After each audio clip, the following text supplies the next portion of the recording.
8 февраля страна будет отмечать День российской науки, с чем мы поздравляем всех причастных к этому дню. С праздником, наши дорогие ученые. Ассаламу алейкум, добрый вечер, дорогие друзья, это программа «Актуальна тема» на телеканале «Войнах». И вице-президент Академии наук Чеченской Республики Ибрагим Керимов, доктор физико-математических наук, профессор. Маршал. Или Маршал, добрый вечер. Скоро действительно страна будет отмечать 300-летие российской науки. Почему для России так важен этот день? Вот такой вот первый вопрос. Ну, это очень важно. Во-первых, 300 лет назад, 8 февраля 1724 года, указом правительствующего Сената и по велению Петра I была создана Российская Академия Наук, которая заложила фундаментальные основы науки в нашей стране. Поэтому этот день и не только отмечается в России, и он ЮНЕСКО отмечен как мировая торжественная дата. Как мировая торжественная дата. Да. А вот что, на ваш взгляд, а точнее, в чем особенность российской науки было вчера, сегодня и что завтра? Ну, если говорить в кратком таком историческом плане, Российская Академия Наук, она заложила ряд таких фундаментальных принципов исследований. И уже в конце второй половины XVIII века Российская Академия Наук направила экспедиции, научные экспедиции, которые возглавляли мировые ученые Гюльденштедт, Паллас, Гмелин, Фальк на Кавказ. Перед ними была поставлена задача изучения природы, растительного, животного мира, населения, полезных ископаемых, метеорологии. То есть Российская Академия Наук с момента, практически с первых лет своего создания, изучала Кавказ. Это заложило основу для будущих научных исследований на территории Кавказа. В XIX веке известный ученый Докучаев, который почвовед с мировым именем, проводил также экспедицию на Кавказе и на нашей территории. И в Парижской всемирной выставке в Париже в 1893 году он повез кубометр плодородной земли Чечни для того, чтобы показать, чем богата наша республика, наша родина. Причем Докучаев на примере нашей республики вывел закон вертикальной зональности почв, который, как говорится, утвержден в науке. Именно изучая наши почвы. Это в отношении Кавказа, в отношении Чеченской Республики, да. скажем, в отношении Чечни. Тогда, да. А сейчас что? Сейчас, в настоящее время, Российская Академия Наук имеет здесь два института. Комсомольский научно-исследовательский институт и Институт сельского хозяйства, которые входят в систему Российской Академии Наук. И у нас также есть Академия наук Чеченской Республики, которая создана в 1992 году, но полноценно функционировать начала с 2000 года, когда в республике воцарился мир и началось восстановление народного хозяйства. Если мы начали говорить о чеченской науке, и если я спрошу, в чем ее особенность чеченской науки вчера и сегодня, это будет правильно? Это будет правильно, потому что Чеченская Академия наук Чеченской Республики, в структуру которой входит три института, это Институт гуманитарных наук, Институт природных ресурсов и Институт проблем материаловедения. Основная задача была поставлена перед Академией наук Чеченской изучать фундаментальные и прикладные аспекты применительно к народному хозяйству нашей республики. Так, Институт гуманитарных наук изучает историю, язык, литературу нашей республики. Институт природных ресурсов изучает геологию, географию, природные ресурсы нашей республики, полезные ископаемые, твердые, нефть, газ, минеральные воды. Институт проблем материалов занимается разработкой новых, в том числе строительных материалов для стройиндустрии республики. То есть основной аспект на нужды республики. Вот в чем задача. Это к вопросу, что сегодня из себя представляет чеченская наука? Да. И какое место занимает в российской науке чеченская наука? Ну, такого Ваше мнение? Мое мнение, я считаю, что мы в числе лидирующих. То есть мы, конечно, не первое, не последнее, кажется, вместо труда говорить. Лидирующих. В числе лидирующих. Это так обобщающее такое слово, Ибряева. Ну, это обобщающее. Ну, с другой стороны, понимаете, Наши исследования, они признаются не только в нашей России, но и за рубежом. И Наши? Да, наши исследования наших ученых. Вот буквально Ученых Чеченской Республики. Чеченской Республики. 2 Так. дня назад проходил саммит ученых России и ЮАР, Южноафриканской Республики, с которой мы поддерживаем сейчас теплые такие отношения. По проблеме карбоновых полигонов, изменению климата. Так вот, от республики было представлено 4 региона, от России, прошу прощения, было представлено всего 4 региона. Это Москва, Воронеж, Самара и Грозный. Вот Грозный представлял я с докладом о карбоновом полигоне Чеченской Республики. Вы представляли Я доклад? представлял наш А полигон. почему именно Грозный? Потому что Южноафриканскую Республику интересовали наши исследования в горных ландшафтах. Как изменяется климат, как изменяется растительность в связи с глобальным изменением климата. А у нас есть данные за 60 лет, метеорологические, аэрокосмические исследования. И мы видим, как меняется наш климат, как наша растительность меняется, как меняется животный мир. Для них это тоже актуально, у них тоже есть горные регионы Южноафриканской Республики, и они хотят наладить контакты и совместные исследования, обмениваться опытом научных исследований. Вот один из примеров. Они заинтересовались? Да, они заинтересовались, мы обменялись контактами, планируем поездку туда, они сюда приедут. В мае на экологическом конгрессе в Марокко мы приглашены выступить с докладом с результатами наших исследований. Это развитие науки Чеченской Республики? Да, именно наши. Мы тронулись с мертвой точки? Сейчас или когда? Ну, я не могу сказать, что мертвой точки. Все-таки любой ученый опирается на плечи гигантов, которые Правильно. были, плечи гигантов, наших учителей, которые были в нашей республике. Правильно. Вот мы, конечно, мы начинаем не с нуля. Мы продолжаем исследовать. Мы продолжаем? Да, продолжаем, конечно. Мы не останавливались? Были трудные времена, но даже те в трудные времена многие ученые, истинные, так сказать, которые отдаются науке, они продолжали даже те тяжелые, лихие 90-е, продолжали исследования. Кто в Грозном, кто выезжал в научные центры, ведущие научные центры России. Исследования продолжали. То есть наука не останавливается. Какую область науки вы бы назвали наиболее быстро развивающейся с научной точки зрения? Или какую надо развивать в первую очередь? Я скажу так. Хотелось бы узнать, что у нас сегодня есть. В нашей республике или Да. Пока в нашей республике. Пока в нашей республике. Естественно, активно в республике развивается гуманитарно. Идут исследования по истории нашего народа. В прошлом году была проведена очень мощная международная конференция по хуритским связям нашего народа. То есть это очень актуально. И было много ученых с Грузии, Армении, с Турции, с Англии, то есть которые, в общем-то, эта проблема была большая поднята, и многие задачи были освещены.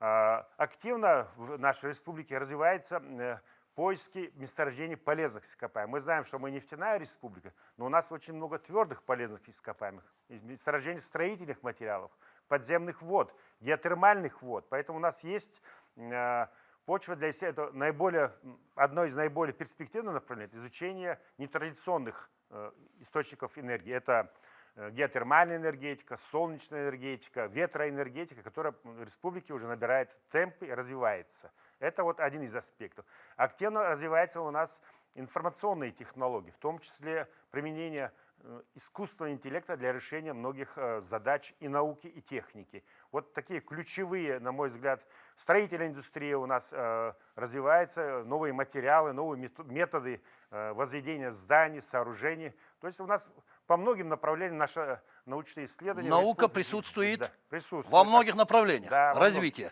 Не во всех, но во многих. Во многих. Да. А если взять и Россию в целом, что бы вы сказали?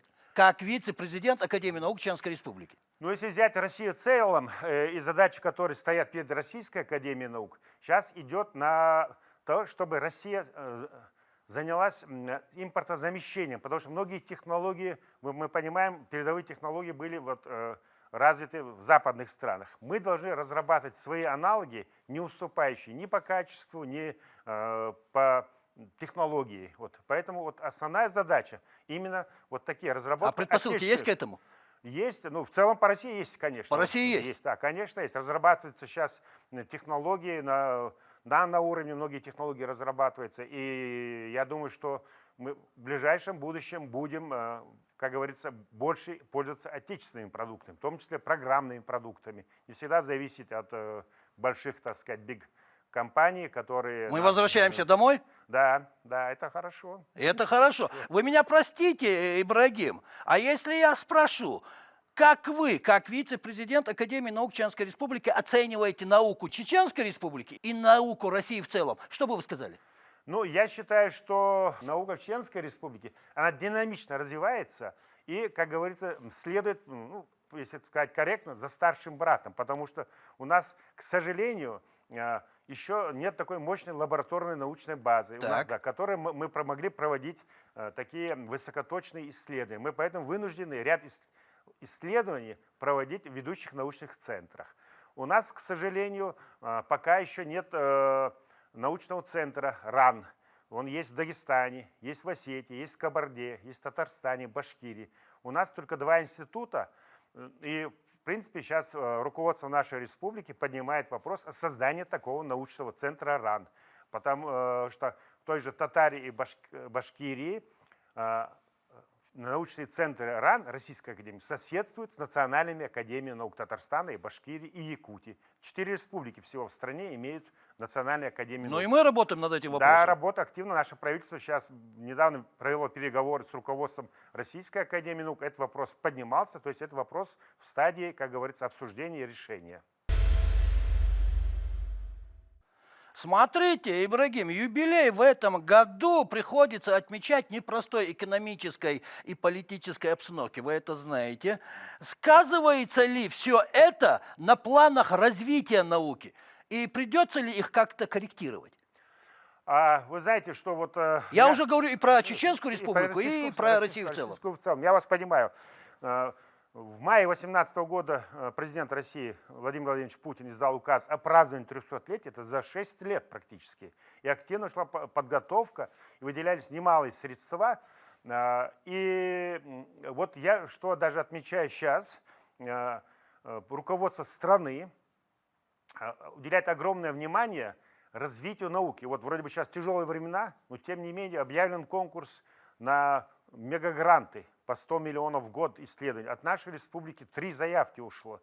Там всего 3 заявки – это много, мало? Это много. Или достаточно? Всего по России 47 грантов. 3 заявки ушло. А 3 заявки из этих 47 наши? Ну, будем надеяться, если мы победим конкурс. Но мы подали такие заявки. Да, подали. Отлично. Да, да. Итак? Так, вот это уже, это если говорить о федеральном уровне.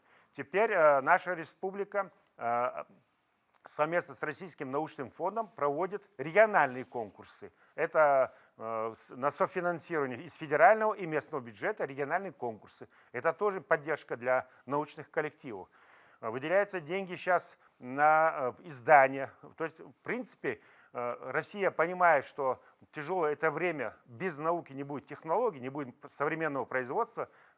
И правительство, и федеральное, и наше республиканское активно внимание оказывает развитию науки. То есть это, как говорится, тот момент, когда наука может стать локомотивом развития нашей промышленности. А может, она должна стать локомотивом развития? Конечно, она уже локомотив, потому что вот на упомянутой высшей конференции по изменению климата самарские ученые представляли аналоги зарубежных приборов, которые меряют парниковые газы, меряют не хуже американских, канадских и тем более китайских приборов. Смотрите, вы так увлеченно говорите про Академию наук наших соседей, наших друзей, наших регионов России. И тут у меня так возникает вопрос непроизвольно. А конкуренция существует между академиями наук или науками, скажем так, регионов? Между Академией наук конкуренции практически нет, потому что мы разнесены в пространстве. Якутская академия наук, Башкортостан, Татарстан. И есть региональные проблемы, которые каждой академии хватает по горло. У нас, наоборот, сотрудничество. Вот в ноябре месяце 4 академии наук подписали соглашение о сотрудничестве. Вот, Академия наук Башкортостана, Татарстана, Якутии и Чеченской Республики. То есть мы, наоборот, активно за сотрудничество между академиями, обмен. Мы идем в народ, как говорится. А куда деваться? Тут наука, конечно, она подразумевается соперничество, такое в хорошем смысле этого слова. Каждый Но не ученый- конкуренция. Да, это разные вещи. Соперничество такое, научное соперничество. Каждый ученый хочет быть лидером своей отрасли. Ага, Это- все-таки существует вот доля это- да, конечно, естественно. этакая. Да. Я вас услышал.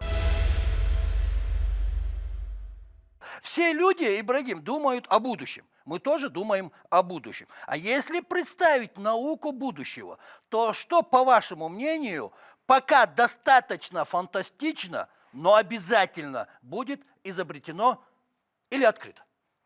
Вот такой вопрос. В целом имеете в виду, да? Да, в целом. Да. Ну, я думаю, что... Но можно и Да, отнести к Чеченской Республике. Я думаю, что в первую очередь это пойдет искусственный интеллект, и многие такие рутинные задачи для ученого, когда он месяцами вычислял какие-то параметры, проводил эксперименты, это уйдет на искусственный интеллект, на роботизированные системы. Это вот это. Причем это будет в ближайшем будущем. Уже развивается. Создаются цифровые двойники любого прибора, любого агрегата, будь даже машины. Цифровой двойник позволяет уже проводить эксперименты на цифровом двойнике, и ты получаешь результаты, которые адекватны самому прибору, транспортному средству, человеку и так далее. То есть вот за этим я вижу будущее. Это в целом. Да. А если взять Чеченскую Республику? Если по Чеченской Республике, я так думаю, что мы, скорее всего, будем развиваться на уровне нанотехнологий, новых материалов, ну и опять же развивать программные продукты. И мы будем лидерами в области геотермальной энергетики. Наша республика занимает 3-е место в стране по запасам геотермальных ресурсов. Вот это большой, как говорится, потенциал. И мы будем в этом плане, потому что наши геотермальные воды – это не только горячая вода, они в своем составе содержат редкие элементы, которые молибден, вольфрам, другие, извлечение которых будет приносить колоссальную выгоду для республики и для страны в целом. Дело в том, что нынешние технологии очень энерго- и трудозатратные. И вот создание таких технологий, которые позволяют эти редкие элементы извлекать из термальных вод, это, в общем-то, и научный, и технологический прорыв. К сожалению, время нашего эфира заканчивается. Вот когда интересный разговор с интересным собеседником, вот почему-то быстро проходит эфирное время. И мои последние вопросы. Как мы уже с вами говорим, Ибрагим, будущее за молодыми. Идет ли сейчас молодежь в науку, скажу так, и готова ли она к научным прорывам? Ну, к сожалению, вот сейчас нынешние реалии, молодежь идет, но не в тех масштабах, которые были 20 лет назад. Хотелось бы. Да, хотелось бы. Но, тем не менее, есть увлеченная молодежь, которая хочет заниматься наукой. И какое из этих решений, чтобы способствовать молодежи, я думаю, нам надо подумать о премиях правительства республики для молодых ученых, о стипендиях именных имени главы и так далее. Такие предложения Академия наук готовит, выносит на руководство республики. Предложения есть? Да, они поддержат. Я думаю, в перспективе они их поддержат. Это будет дополнительное стимулирование молодежи, потому что для молодежи должен быть социальный лифт, чтобы он пришел в науку. Не просто он занимается, он должен расти как ученый, должен расти как специалист, как преподаватель вузовский и так далее. Вот одно из этих направлений сейчас в нашей республике, нефтяной институт выиграл конкурс ПИШ, так называемые передовые инженерные школы, на который выделяется десятки, сотни миллионов рублей. Мы будем готовить инженеров, высококвалифицированных инженеров для нефтяной промышленности страны на примере наших трудноизвлекаемых месторождений. То есть вот тоже прорыв. Туда будут отбираться с 1-го курса ребята, которые склонны к науке, с которые хотят учиться. Естественно, у них будет и мотив, и мотивация будет. Они будут распределены, лучшие нефтяные компании будут работать, Лукойл, Роснефть. Это первоочередные цели Академии наук Чеченской Республики или есть еще что-то? Нет, ну, наша задача, это я на примере Гродненского государственного нефтяного технического университета. Наша задача Академии наук именно проводить вот такую политику среди молодежи, готовить их к научной работе. Вот еще один из аспектов подготовки. Недавно я знаю, что переговоры наше руководство республики проводилось с президиумом РАН о создании базовой школы РАН, Российской академии наук в нашем городе. У нас в Грозном. Да, в Грозном, да. Базовая школа, колледж, который будет отбирать талантливую молодежь для науки и в академии. Хорошие наук, новости. да, вот, Хорошие новости. что... И вот такой вопрос, вот коротко, если можно одним словом, опять же возвращаясь. Вы, как вице-президент Академии наук Чеченской Республики, какую оценку поставили бы науке Чеченской Республики и науке России в целом? Ну вот, это вопрос, любая оценка, как говорит преподаватель, я вузовский преподаватель с многолетним стажем, это дело субъективное. Ну и все-таки, Ну я поставил бы... Ну вот к 300-летию. 400 лет, 4 с плюсом. 4 с плюсом это в целом или каждому отдельно? В целом и каждому. В целом и каждому. Да, динамика, 4 с плюсом. Да, 4 с плюсом. Оптимистично. Спасибо за такую оценку. И у вас есть возможность поздравить весь научный мир нашей страны с 300-летием. Прошу, камера ваша, у вас 30 секунд. Уважаемые коллеги, я от имени ученых Чеченской Республики поздравляю вас с таким ярким праздничным днем, 300-летием Российской академии наук, которая является как бы флагманом российской и мировой науки. Всем счастья, здоровья и творческих успехов. Спасибо. Спасибо, что пришли, ответили на наши вопросы, высказали свое мнение. С праздником вас, с 300-летием, удачи и новых открытий. Спасибо. А на сегодня это все, дорогие друзья. Я присоединяюсь ко всем словам поздравления нашего дорогого гостя. И от себя просто добавлю, и от нашей телерадиокомпании. Поздравляем весь научный мир нашей страны с юбилеем, с 300-летним юбилеем. Удачи вам! С праздником! И напоследок, не болейте, будьте здоровы. Это была программа «Актуальная тема» на телеканале «Войнах». И вице-президент Академии наук Чеченской Республики Ибрагим Керимов, доктор физико-математических наук, профессор.